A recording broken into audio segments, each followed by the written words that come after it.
మంచి ప్రేమ కథ లక్షణం చివరికి ప్రేమికులు కలిసారా లేదా అనేది కాదు, ప్రేమ వాళ్ళని ఎంతగా మార్చిందో తెలియచేయడం.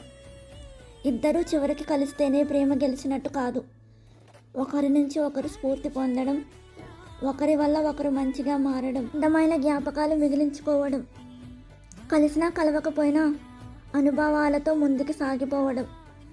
అదే ప్రేమ యొక్క నిజమైన ఉద్దేశం. ప్రేమ అంటే మనం చేరవలసిన గమ్యం కాదు, మనం చేయాల్సిన ప్రయత్నం. 8 వసంతాలు ఈ మూవీ నాకు చాలా నచ్చింది తెలుసా. ఈ మూవీలో నాకు చాలా ఫేవరెట్ డైలాగ్స్ ఉన్నాయి, బట్ ఈ డైలాగ్ కూడా ఒకటి.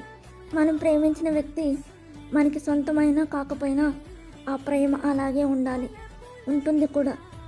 మీలో ఎంతమంది ఉన్నారు ఈ డైలాగ్కి ఫ్యాన్స్? కింద కమెంట్ సెక్షన్లో కమెంట్ చేయండి. తెలుసు కదా, మరిన్ని వీడియోస్ కోసం మన పేజ్ని అయితే ఫాలో చేసేయండి. అండ్ మీ ఫేవరెట్ డైలాగ్ కూడా కింద కమెంట్ చేయండి. ఓకేనా? బాయ్.